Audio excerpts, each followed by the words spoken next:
Iṣẹ́ àyàn, iṣẹ́ àwọn àyàn, àwọn màmá tó bí mi, ilé wọn àyàn ni wọ́n.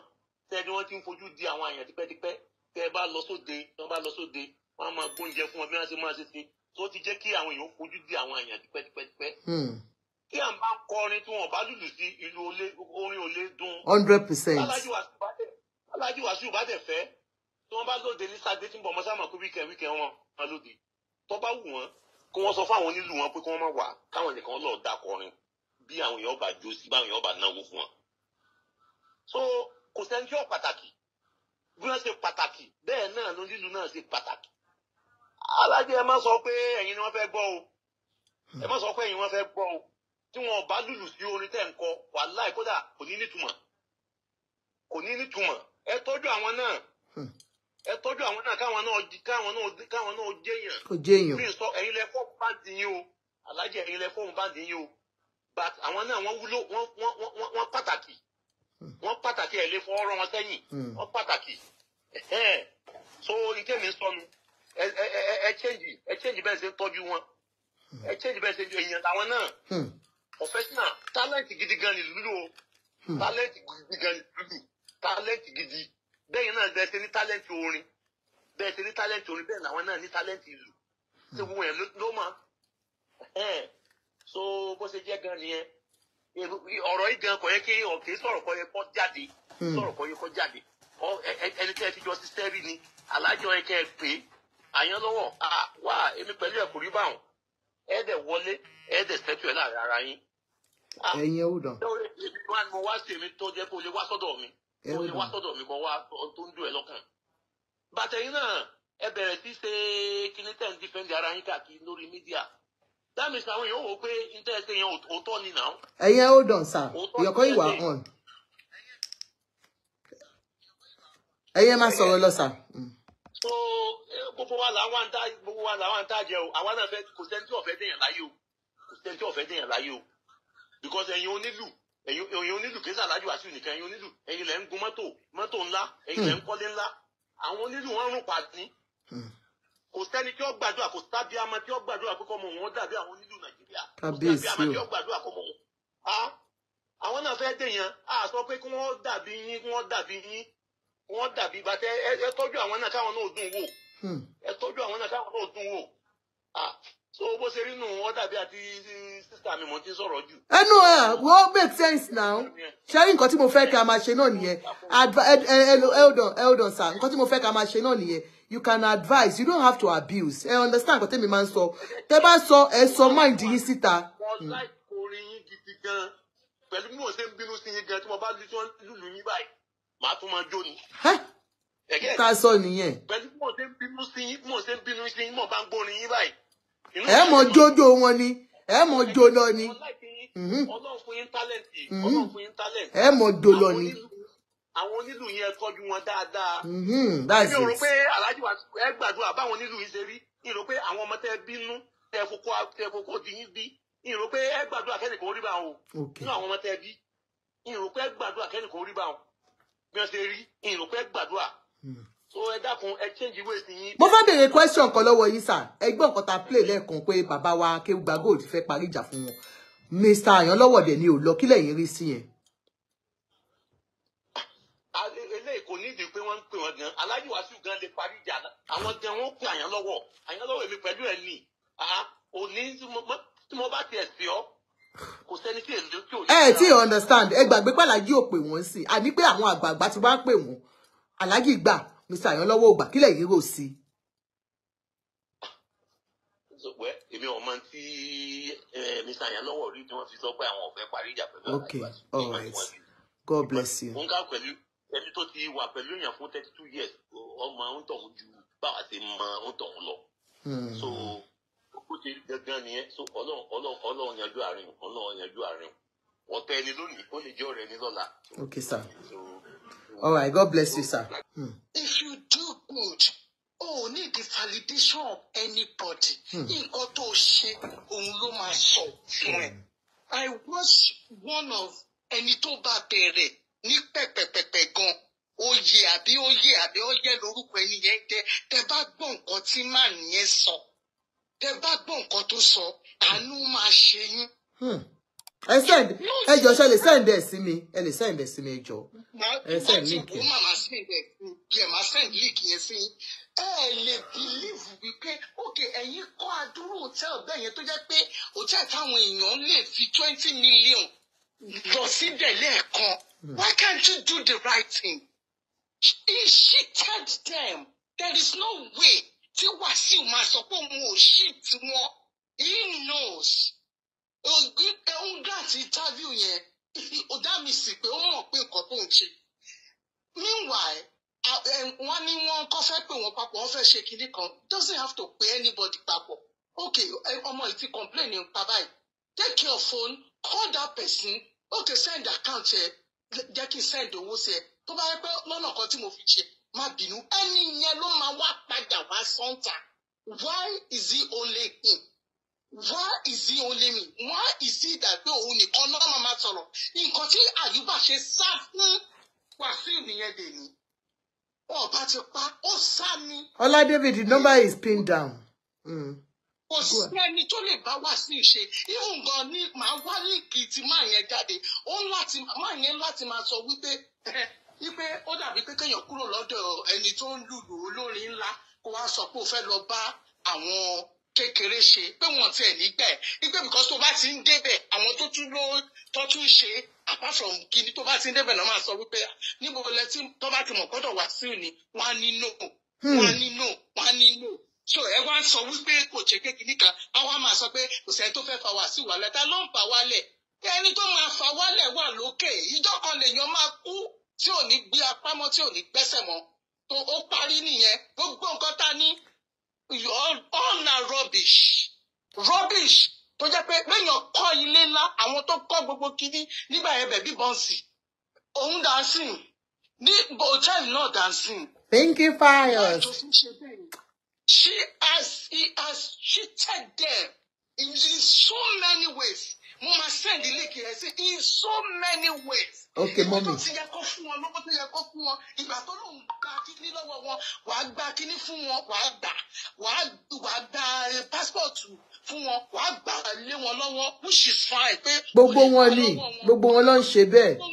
anyhow o lè gbà lé wọn lọ́wọ́ ìyẹn sọ ó ní the last thing tí tóun máa fi sọ pé káwọn lọ ó láwọn lọ sí show kan ní Amẹ́ríkà ó láwọn dẹ̀ lọ sí almost 19 states làwọn lọ wípé tó àwọn ti wò wípé at least táwọn ò tiẹ̀ ní rárá wípé ó tiẹ̀ gba owó lọ́wọ́ wọn kò àwọn á ní tó $5,000 lọ́wọ́ ó ní agree làwọn fi lè wò iye báyìí mú jáde in fact bá sẹ́ẹ̀dì kìíní yẹn sí ẹni host tó host máa nìyẹn ó ń sọ̀rọ̀ tó bá tún sọ̀rọ̀ pa ní but tó bá yẹ pé kìíní kò yẹ kẹ́ lè kúrò ń bẹ̀ máa yẹn á tún ṣàlàyé so pé kọ́ sọ wípé wọ́n mú wálé mú ètè èdè yẹn ta ló mú wá sílẹ̀ látijọ́ tó ti ń gòkè nǹkan èèyàn kan mú wá sílẹ̀ ni she should just do the right thing she should settle those people look at them ẹ wo bó ṣe rí.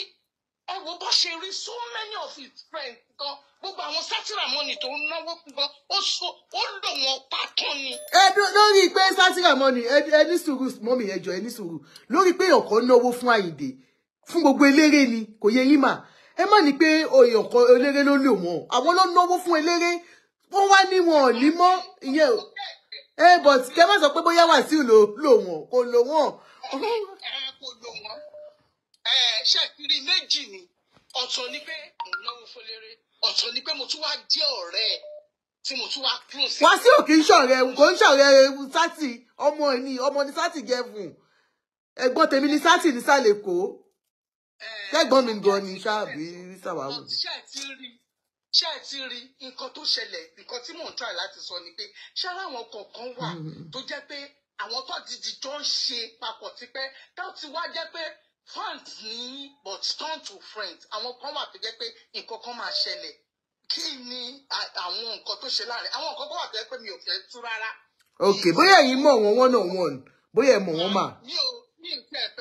mi ò fẹ́ sọ much. ok you know much ok. ṣe rí nítorí pé wọ́n sọ pé wọ́n mú wọn wálẹ̀ wọ́n ń ṣe kinní yẹn it's all nonsense kò sẹ́nibọ́dì tó fẹ́ mẹ́ni bọ́dì. God bless you ma. Ẹ ká gbọ́ tẹlòmíì mà. láti validate kinní lọ́dọ̀ èèyàn kankan you should just do the right thing and that is it àwọn yẹn gbọ́ padà wá sọ síta pé. Okay, nǹkan tẹ̀yìn advice ni pé kó ṣe the right thing. If woman tó pè é sí pé Wasiu kọ́ hòtẹ́ẹ̀lì kìíní kan tí Wasiu bá jẹ́ àpá onínàkúnà ni kò ní kọ́ hòtẹ́ẹ̀lì yẹn. Because one, they are not wọ́n ṣe contract band wọ́n sanwó fún wọn ni. Mo fẹ́ bèrè question lọ́wọ́ ẹ̀. Ní Western water wà yìí ní US o America o UK ṣé àwọn eléré wọ ṣé wọ́n lẹ́ni tó ti bá wọ́n ṣeré more than 30-40 years. So the kálukú ti lọ. Because everybody is on payment plan. What is sanwó fún ọ ṣe ṣòkò gbọ́ owó ẹ ni. Ṣé nǹkan tí mo sọ yẹ? Yes sir. Okay, kọ́lọ́ má jẹ́ kó jẹ́ bẹ́ẹ̀ o. Tí olódì Wasiu bá kú lọ́la ń sìn ṣé máa yẹ ká ló fẹ́ abájà lọ́la. Pé Wasiu ń bí òun lówó. Ẹ jẹ́ aṣọ pàtúra wa. Wọ́n lọ pé Wasiu kò tẹ̀ ló ṣe ilé ra mọ́tò. Tó bá jẹ́ oníṣekúṣe oníjẹkújẹ ni. Kò ní ra gbogbo kan kò ní plan gbogbo kan tó plan yẹn. Ṣé ó easy láti dúró for 4-5 hours kí ọ máa fi kọrin? Ṣé wọ́n tí mo sọ yẹ? Ó yé mi. Gbogbo orin tó ń kọ yìí kan tó bá yá ó máa ń rẹ mọ́tò ọ̀fun ni. Ó lọ ṣe operation kan gbà kan. So gbogbo àwa ní Western world Michael Jackson ìgbà tó kú àwọn báńdì ẹ̀ mélòó ló jáde tó wá pariwo pé kò ṣe kinní kan because ó ti ń sanwó fún ọ bí ó ṣe ń ṣe show. Tí Wasiu bá jẹ́ onínàkúnà ni kò ní kó hòtẹ́ẹ̀lì tó kọ́ kò ní ra mọ́tò kò ní ṣe gbogbo nǹkan tó ń ṣe. Tó bá yẹ pé Wasiu náà far back nígbà tí Wasiu ń jẹ́ Wasiu tó ń kọrin tẹ̀bí Wasiu máa ń ta tẹ́tẹ́ ni àwọn ọ̀rẹ́ máa wá tó máa jí ọ̀rẹ́ tó máa kó lọ tó bá lọ pè. So ẹ má jẹ́ ká máa gbé blame sí orí anybody. It's like dọ́kẹ́ èèyàn ṣiṣẹ́ fún ẹ̀ ń sìn ó dẹ̀ ń sanwó fún bẹ́ẹ̀ ṣiṣẹ́ for like 30 years ìwọ́n mẹ́kọ̀ owó tiẹ̀ ó dẹ̀ ń sanwó ti tiẹ̀ later ó wá jáde síta pé kinní kan. Ẹ̀yin kan tàti ẹ fẹ́ kí gbogbo yín bá a sọ nísìn lórí ọ̀rọ̀ pé wọ́n fẹ́ parí ìjà yẹn fún wọn sìn kí lẹ feel wọ́n ní wọ́n ti pè wọ́n. Tó bá parí ìjà kí máa yẹn máa lọ sí tiẹ̀ kí Wasiu máa lọ sí tiẹ̀ because the damage has been done. Kò lè sí club ń bẹ̀ mọ́ ó mọ̀ lúlù yes awáyọ̀ mi tó máa lò fún. Pé káwọn tiẹ̀ gbà pé kó parí ẹ̀ fún wọn so that àwọn náà ní freedom tiwọn láti lè bẹ́ anybody ṣe. Àjọkẹ́ tí o mọ̀ pé last time mo pè wọlé pé kọ́ wọ́n máa settle kìíní because táwọn ọ̀tá wa ti bá lè attack mine it will be on Wasiu. Bẹ́ẹ̀ni. It's a drummer. He know how to drum very well. Òun kọ́ lè máa lọ sórí TikTok kó máa drum kó máa fi ṣe kìíní àwọn èèyàn máa fún ní guitar. He will be making 100%. Don't depend on people. Yeah? You don't need to depend on people. Àkíyèsí mo wà l'Amẹ́ríkà tí mò ń ṣiṣẹ́ mò ń tawó. Ṣé tí kọ́pì bá lọ pé kí n máa lọ lọ́la láti mo fi máa lọ máa pariwo ta pé pé wọ́n kíní kan ti kíní. Owó tí wọ́n ti sọ fún mi nígbà tí mo ti ń bá wọn ṣiṣẹ́ ńkọ́. You understand? Ẹ jẹ́ ká calculate gbogbo ẹ̀. At least bó ṣe sọ lẹ́ǹkan tí K1 náà tó bá ń bá sọ tó bá ń ṣagídí ní ìta òun náà bá wà ní àmàrò. Because people have been talking about this thing too much. Ẹni tó bá náwó fún eléré kò fọ́ọ̀sì eléré kó wá náwó fún ni. Ó dàbí ẹni tó ń tà torí ẹ̀ wú bí gàrí ìfọ̀ ni. Àgbà gbogbo lẹ̀. Ẹ má bínú ẹ̀yin ti pọ̀. So nǹkan tí mo kàn fẹ́ sọ nìyẹn. Ká fi àwọn Western world ká fi ṣe example. A ní a lot of people tó yí wọ́n gbá olórin ṣe lé bíbá yìí for more than 50 years lọ tó yẹ pé tó bá disband. Kò tẹ́ni tó máa lọ bá now. Like this now, it's a damage. As you said, kò sẹ́ni tó lè bá anybody jẹ́. They should settle it. Let everybody go. Pé kí máa yẹn máa lọ bá Wasiu kọrin kó máa lọ bá ṣe padà yẹn. There will not be any trust anymore. 100%. Because this damage is too much. Okay, thank you. Thank you so much. It's not even pé kí ó tiẹ̀ lọ bá Alhaji ṣe padà pé kó tiẹ̀ allow wọn bó ṣe pè wọ́n yẹn tó jẹ́ pé àwọn àgbààgbà ti pè wọ́n èmi kò believe kó jẹ́ kí wọ́n gbà kí wọ́n yanjú ẹ̀ ní. Káàzùm pé Alhaji Wasiu ò tiẹ̀ wá pè wọ́n ẹ̀kọ́ àwọn méjèèjì ń jà wọ́n ti ń búra wọn lórí íńtánẹ́ẹ̀tì. So ẹ jẹ́ ká máa sòótọ́ ọ̀rọ̀ fúnra wa náà. Ẹ má yẹ ká máa rò pé torí pé Wasiu Ayinde jẹ́ olórúkọ kò yé yín ọ̀rọ̀ ti di woro sí woro wọ́n ti jọ ń búra wọn lórí íńtánẹ́ẹ̀tì. So ẹ wá expect pé kí Wasiu wá pè padà. Ó ti yàtọ̀ sígbà tó ti búra wọn. Ẹ jẹ́ ká sòótọ́ ọ̀rọ̀ fúnra wa. Nísìn àwọn Àyìndé wa ti wá àwọn kan ti wá jáde. Wọ́n wá ní no, let us intervene in this. Àwọn àgbààgbà tó jẹ́ Mùsùlùmí. Do you get it? Shegun Samuel said, good evening. Hello, this man is comparing him, Michael Jackson with Wasiu. The musician in that playing contacts. I don't get you. But in Nigeria, they pay anything. It doesn't give back to his society. Okay. They can concentrate. More understand that so any to pè lẹ́ẹ̀kan yẹn ó compare King Wasiu Ayinde sí ìlú òyìnbó tó pé gbogbo wọn pátápátá ló ní in fact eré kan lásán ó yàtọ̀ sincerely but láti ilẹ̀ ní gbogbo àwọn tá ń sọ yìí eléré yìí àwọn onílù yìí wọ́n mọ̀ táwọn ń go through lọ́dọ̀ gbogbo àwọn eléré pátápátá ń tá máa bẹ̀ gbogbo àwọn eléré yìí ni pé ẹ jọ̀ọ́ ẹ bá wa tọ́jú gbogbo àwọn tó ń bá yín lùlù gbogbo àwọn tó ń bá ẹni tó ń lùlù fún ẹgbẹ́ ẹ̀ kò ṣe nǹkan tó easy. Do you understand? Malik said, but Wasiu make them popular. Popular ni kọ́kọ́ ló máa jẹ now. What is popularity without money? What is popularity without money? In as much as I accept with you that, of course, playing with Wasiu, working for Wasiu, makes them what they are today, at least. Àwọn náà ní profile wọn tún ti gùn pa nìyẹn. Adesina Olalekan, how are you, man?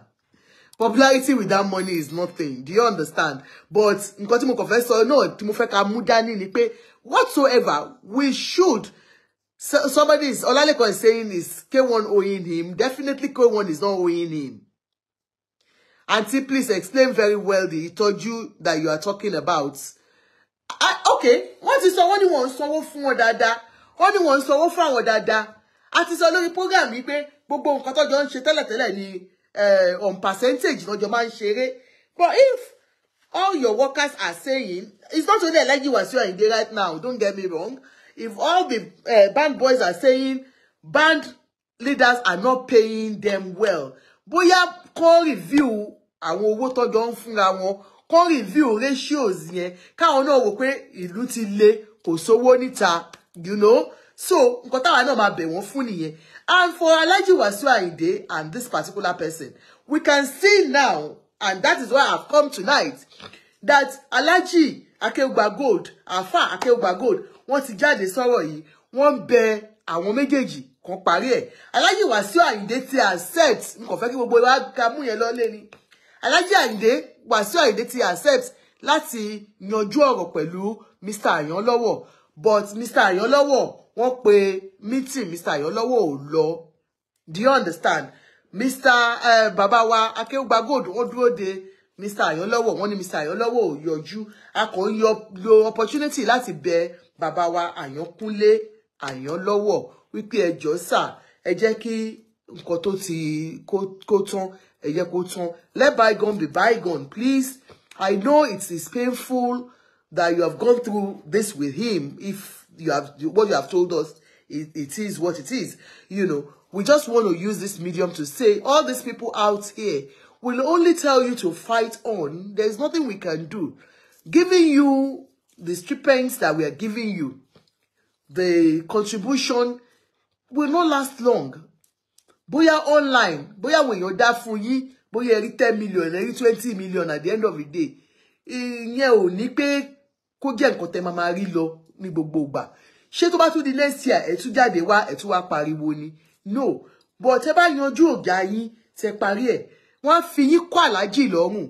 Alhaji will not want ní máa lọ dènà dè yín gẹ́gẹ́ bẹ́ẹ̀ ṣe sọ wípé gbogbo bí tẹ́ bá lọ Alhaji ò jẹ́ kẹ́ ríṣẹ́ ṣe mọ́, kò yé yín. So gbogbo owó eléyìí làwọn àgbàlagbà máa bá wọn sọ wípé look, táìpẹ́ lóòótọ́ ló ń wo àwọn ìwà yìí, ìwà ìdọ̀tí ni. Alhaji jẹ́ kẹ́ni yìí náà kó rí ṣe. Kò yé yín, ẹ jẹ́ kí n pe ẹni àwọn tó ti pè padà. Ẹ má bínú, ẹ jẹ́ kí n pe yín. Ẹ jọ̀ọ́ ẹ má bínú, jẹ́ wọn náà. Ẹ má bínú, ẹ jọ̀ọ́. So yẹn là ń sọ, but tẹ́yìn bá believe pé well Alhaji should call him. But oníkálùkù náà ló ní ego. Alhaji náà ní ego tiwọn now. He might not want to call him back. Pé ìgbà táwọn àgbàlagbà ti pè tán pé ká parí ìjà tí mo dẹ̀ tún gbà. Ìwọ wá ṣe bí pé one traga. Who you be? In what way? Are you talking to me, Daniel? Mr. Hello, sir. Hello. Yeah, speaking. How you doing, man? Yeah, you called earlier on. You just had to call earlier on. You just saw all the situation in Nigeria anyway. Gbọ́rọ̀ yìí. I don't think. I think everything is about the culture and everything, the way we do things back home. Culture. It's not just about. It's it's angry about whatever. Wasiu Ayinde. But the only thing is that I just feel that the people is the major problem. It's not even Wasiu Ayinde. Our ways of doing things is poor. It's why the Yoruba and Woko. They like to criticize each other. It's about the time. You should be united. You should be talking right. Tell your Papa she continue that. Let us talk. So on the internet, to be honest. I'm a big fan of Wasiu Ayinde, but I'm disappointed in him. To be honest. Because of the man worked 32 years. The state that like you want to say, uncle, one is here, la pio ni pe le sọ̀rọ̀ sókè ni. I'm going sin. Ìgbà ṣe gbọ́ pé ẹnìkan wá ṣètà pé òun ṣiṣẹ́ tẹlifóònù ó yẹ kó pèsè nǹkan dẹ̀ yanjú ẹ̀ ó yẹ kó máa wá sórí íńtánẹ̀tì wá máa sọ̀rọ̀ pé bákọ̀ adágídí kọjá gbò lẹ́gùn yìí I don't know why. Àwọn èèyàn wa gbọ́dọ̀ dá sí gbogbo wàhálà yìí to be honest. Ẹ jẹ́ àpàlájì kọ́ yanjú ẹ̀ that's the most important thing because legacy wọn wà very important. But listen, Alhaji ti accept láti yanjú ẹ̀ Mr. Ayanlowo ni wọn wá according to nǹkan tán sọ ń sìn.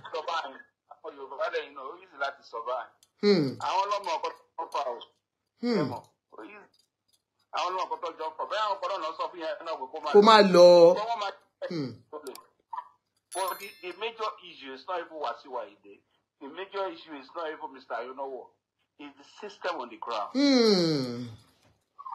System, our culture, our ways of doing things.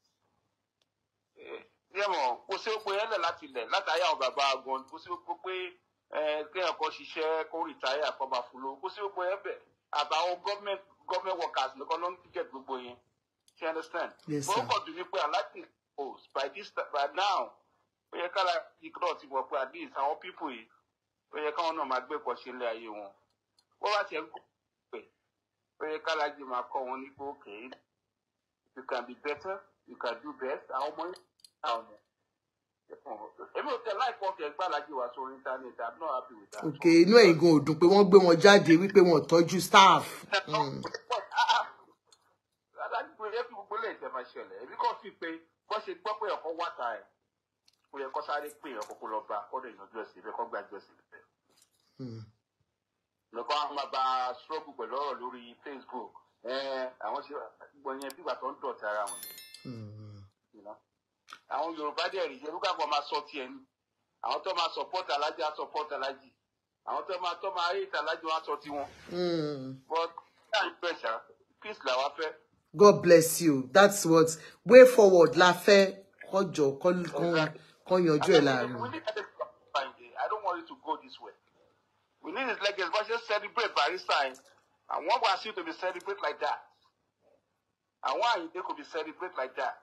So I like that he change. You don't have to change. You can't change. Change their ways. System more. Okay. So because change system of Change direction. You can't change direction of music right now. He can do it. He is exposed. He knows that. I like you are exposed gone now. They change. But they just pay on my power. You know, I need to all that. Gbogbo ẹ lọ́pọ̀ làlájì ó kọ̀ yẹ kó kàn tó fún ọba káwé ó yẹ kó bá wọn plan life wọn díẹ̀ náà ni wọn bá ní ìyọ́n lè ṣe lára ẹni tó bá ń gbajú iṣẹ́ gan pàápàá even America ṣé ibi iṣẹ́ ló máa ní pé kó lọ kọ́ lẹ́ẹ̀mí kó lọ ra lé ni they could tell you that you understand but whatever is the tó wà láàrin wọn àwọn ọlọ́mọ òdì ní ti ní pé èmi ò fẹ́ kọ́ alájì máa wá sórí internet. Peter Fakonlu said, Alhaji is always slapping people on stage. I will play something for you now. The man that you said is slapped on stage. It's part of their ways. I'm only for Johnny Jack on my anyway. But when you knew where police are on, was you want to get to me? I'm only for you go she get to me. Was it just only for G? I know be gentleman. I know be gentleman. So what's your guy who is taking on matter? Yeah, it's a big deal. I know be gentleman at all. I know be gentleman. I only saw Kusan on video regarding, but I know I'm a sort of toy. Stop it.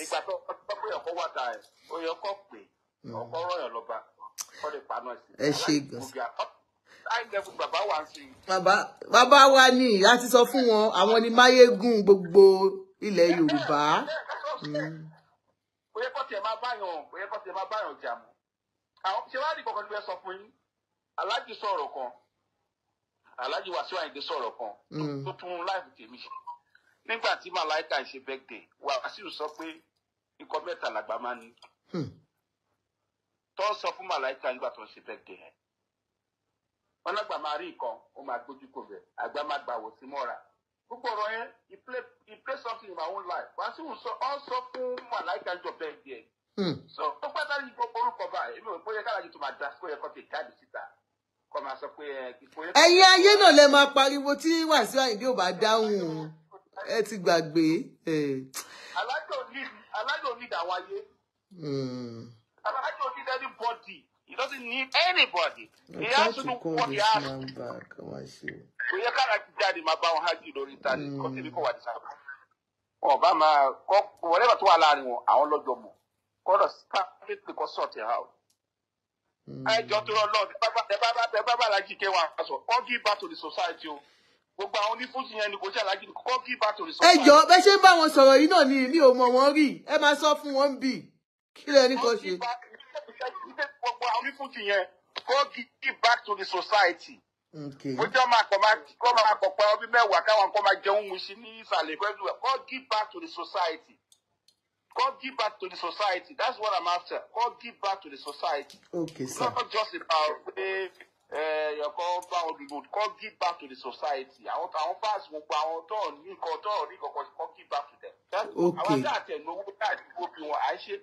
Okay, you believe one can give back to the society as far as you are concerned.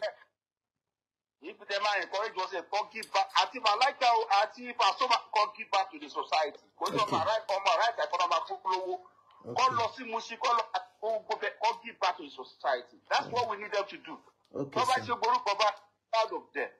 Nígbà tá àti ṣe start, tá máa lọ sílé, tá máa lọ sí àdúgbò, tá máa kẹ́ everybody máa jẹun kó máa ṣe ògbè. Káwọn náà máa ṣe bẹ́ẹ̀. Kó máa ṣe bẹ́ẹ̀. Give back to the society is more important. All right, sir. Give back to the society. All right, sir. Thank you.